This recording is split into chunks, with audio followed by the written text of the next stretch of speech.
Por que existe alguma coisa em vez de nada? O que é que havia antes do universo? Se não havia nada, como é que algo pode simplesmente surgir do nada? E se sempre existiu, como é que algo pode existir sem nunca ter sido criado nem destruído? Estas são perguntas que fazemos desde pequenos, mas parecia que ninguém era adulto o suficiente para nos dar uma resposta. Até que nós nos tornamos adultos e descobrimos que na verdade ninguém tem a resposta.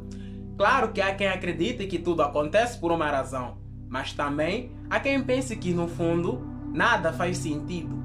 Mas quão estranho é pensar no rumo que as coisas tomaram no curso de evolução da vida e do universo. Há cerca de 13,78 bilhões de anos surgiu este lugar estranho onde tudo acontece. Tudo que existia eram algumas interações entre partículas elementares e as forças fundamentais da natureza. Era tudo incrivelmente simples, e foi assim durante milhões e milhões de anos. Um universo quase não habitado, um deserto cósmico. Depois de bilhões e bilhões de anos de expansão, começaram a surgir novos elementos, novas estrelas, explosões massivas e até galáxias. E no meio de tudo isso apareceu o nosso querido planeta Terra, com os seus 4,54 bilhões de anos de idade. Este planeta que já foi o lar de milhares de espécies antes da nossa. E em todos esses bilhões de anos, só há cerca de 160 mil anos surgiu o ser humano moderno. Nós somos muito novos. Numa escala universal, nós somos praticamente insignificantes. Vivemos num mundo cheio de coisas estranhas que não compreendemos. O que existe fora do universo? O tempo é infinito?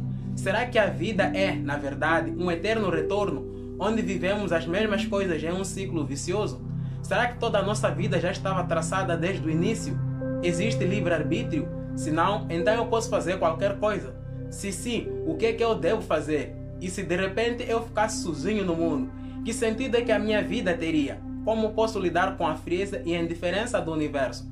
O que faz com que eu me sinta parte da sociedade e obedeça às regras que ela cria? Por que a maioria das pessoas sofre? Por que existe tanta injustiça? Como é que conseguimos viver assim? Talvez não exista razão alguma por trás de tudo. Talvez nós somos apenas um produto acidental de milhões e bilhões de anos de um universo excessivamente solitário.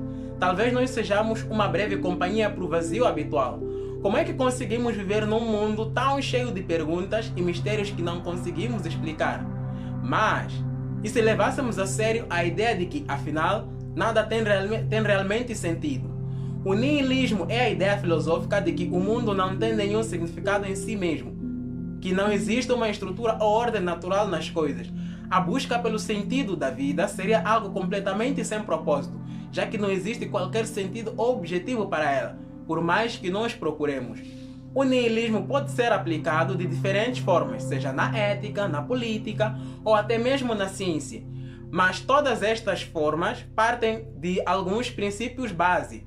O primeiro é que não existe uma verdade absoluta, ou seja, não há uma ideia universal ou correta do que é verdade. Por isso, as nossas decisões morais baseiam-se apenas em nós próprios. O segundo é que a existência não tem um propósito. Isso significa que não precisamos de dar valor ou significado às coisas, porque não existe nenhuma base última para a vida ou para o universo. E por fim, o terceiro, tudo é sem sentido e nada do que fazemos tem realmente importância. Estas ideias já existiam pelo menos desde a Grécia Antiga, mas o niilismo começou a ganhar forma e a tornar-se mais conhecido nos séculos XIX e XX, quando o termo foi criado pelo filósofo alemão Friedrich Jacob e levado adiante pelo escritor russo Ivan Turgenev. Hoje em dia, o nome mais associado ao niilismo é sem dúvida o filósofo alemão Friedrich Nietzsche, que utilizou o niilismo como uma das principais ferramentas contra o moralismo da sociedade e da religião na época em que ele vivia. No entanto, há algumas coisas nesta história que não são bem o que parecem. Para começar, o niilismo não é uma atitude pessimista. O pior não vai acontecer simplesmente porque o mal não existe. Contudo, o bem também não existe. Esses conceitos não têm nenhum significado real. Somos nós que inventamos o que é o bem e o que é o mal. Enquanto uma pessoa pessimista vive nas sombras do sofrimento, o nihilista rejeita a existência de qualquer ideia de bem ou de mal. Não faz sentido falar em pessimismo quando o que fazemos ou pensamos simplesmente não importa. Nada importa. Mas cuidado, porque o nihilismo pode ter um potencial destrutivo a longo prazo. com efeitos danosos para o mundo e para as pessoas, além do pânico existencial. O que o niilismo faz de melhor é nos ajudar a questionar os nossos pilares morais. Quem criou o sistema de crenças e valores que tu segues? E por que deverias aceitar algo tão arbitrário? Quem você seria se não tivesse nada nem ninguém para te julgar agora? E por isso, o niilismo pode ser visto como um estágio passageiro, mas necessário para destruirmos e reconstruirmos os nossos valores sobre o significado da vida. Nietzsche já alertava para tudo isso quando escreveu que o niilismo é a lógica dos nossos grandes valores e ideias levadas até ao fim. Porque tivemos de vivenciar o niilismo para descobrir e ver por detrás de tudo qual é realmente o valor desses valores. Ok, mas como fazer isso? Como destruir tudo o que acreditamos e não enlouquecer no caminho? E aí entra o existencialismo, que parte dos mesmos princípios do niilismo, mas com conclusões diferentes sobre como proceder. A máxima existencialista, seguindo Jean-Paul Sartre, é de que a existência precede a essência. E isto basicamente nos diz que não há nenhuma definição ou significado atribuído à natureza humana, antes da nossa existência. E esse significado só surge depois, dado por nós mesmos a partir das nossas ações. E isso é um pouco contraintuitivo, já que normalmente consideramos a essência das coisas como aquilo que define a sua existência. Por exemplo, um objeto só é uma cadeira se as pessoas usam esse objeto para sentar. Um objeto só é uma faca se ele é usado para cortar coisas, e assim por diante. Mas o existencialismo inverte esta ordem. Ele diz que é a existência, a forma como nós existimos e o que fazemos que nos torna humanos. Você é, antes de tudo, humano, e nada mais do que isso.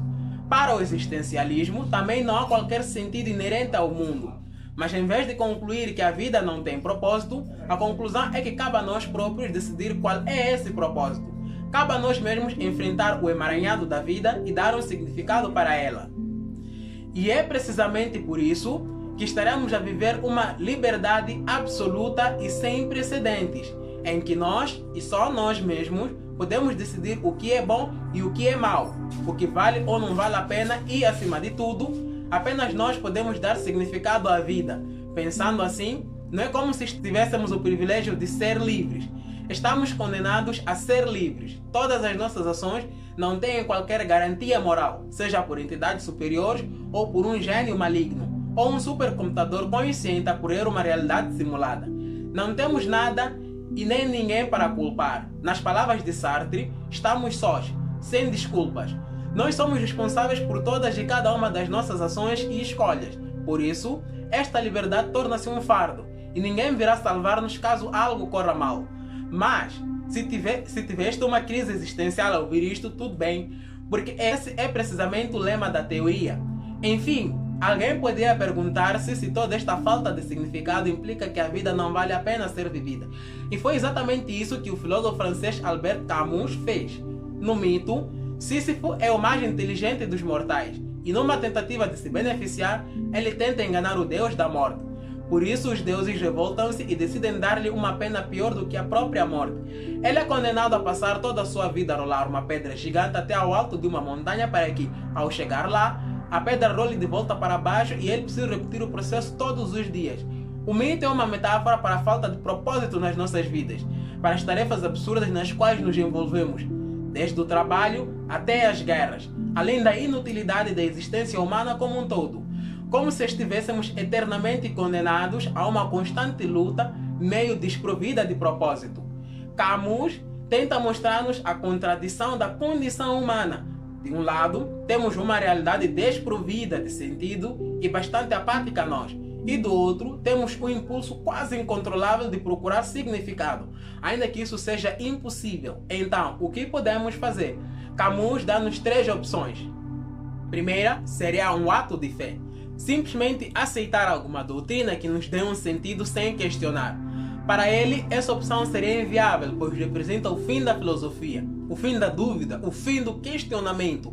A segunda seria simplesmente abandonar este mundo, desistir de brincar com a contradição da vida, mas essa também não é uma opção viável, já que se viver não faz sentido, morrer também não faz. E por fim, a terceira opção é simplesmente reconhecer e abraçar o absurdo. Aceitar que muito provavelmente nunca teremos propósito algum e nem saberemos qual o sentido da vida. se é que existe algum, e ainda assim escolher viver apesar de tudo, viver mesmo sem saber porquê ou como. E estas são as ideias da filosofia absurdista, que surge como uma revolta diante da impossibilidade de significado. A nossa própria existência será um ato de rebelião contra a impossibilidade de procurar sentido num mundo opaco e vazio. É escolher viver o impossível e rir-se na cara do abismo existencial, não importa o quanto ele te encare de volta. Tu abraçaste a falta de sentido, tu és a própria falta de sentido, e ainda assim tens a paixão de continuar a viver num mundo paradoxal e indiferente, apenas porque sim. Porque essa é a única liberdade possível, a única que não foi oferecida a ti. Viver o impossível, estar continuamente a escolher existir, mesmo que nada faça sentido. Porque, no final das contas, ainda que talvez nunca descobramos qual é o propósito de tudo, ou por que estamos aqui, ou como de facto o universo funciona, estamos a viver uma experiência extremamente improvável e única do universo. Estamos conscientes, estamos vivos, e para mim isso é profundamente significativo. Muito obrigado e até o próximo vídeo.